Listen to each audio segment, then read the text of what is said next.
So you want to know, what is the process before you chop? And by chop, we mean by ending the plant and then we're going to the drying. Now I'm still new at growing, but last grow I didn't flush or anything. I just fed all the way up to the end.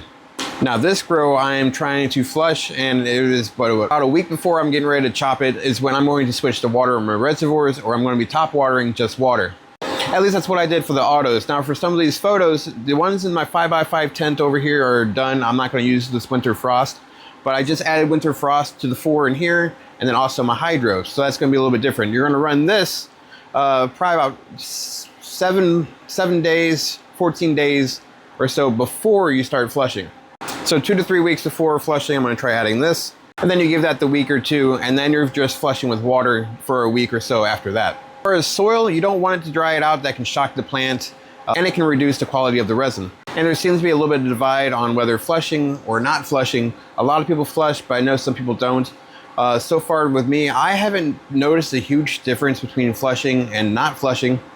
Both ways, the plant smokes good, it breaks down good, smells good, tastes good, and to me, I really can't tell no difference. At least so far. I've only had the 2 plants that I have done a flush on. I still have all these other ones to try flushing and see if I notice anything from what I grew from last grow. But back to the soil. You want the soil you don't want it wet, you don't want it too dry, but right in the middle, just a little bit wet is good. And then we're going to talk about lighting schedule. My lighting schedule for the photos is 18/6 all the way up until flower. Flower, it's going to 12s, and then it's going to stay at that 12s the whole entire time. But I also know people will run less light or like lower wattage just to kind of be like fall, getting dimmer and dimmer and dimmer as the sun gets dimmer.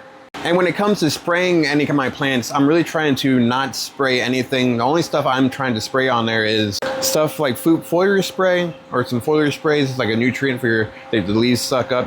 But this is not in flower. You don't want it on buds. I have Crop Defender 3 and Lost Coast just in case I want it. Crop Defender 3 can be used all the way into flower. Same for Dr. Zymes. It's pest control and IPM.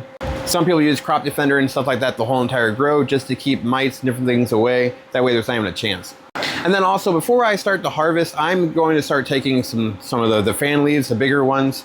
I do leave fan leaves on there. When I go to dry, I put them in there, but I do remove a good majority of them before I start drying. Same for trimming. My trimming is all done dry.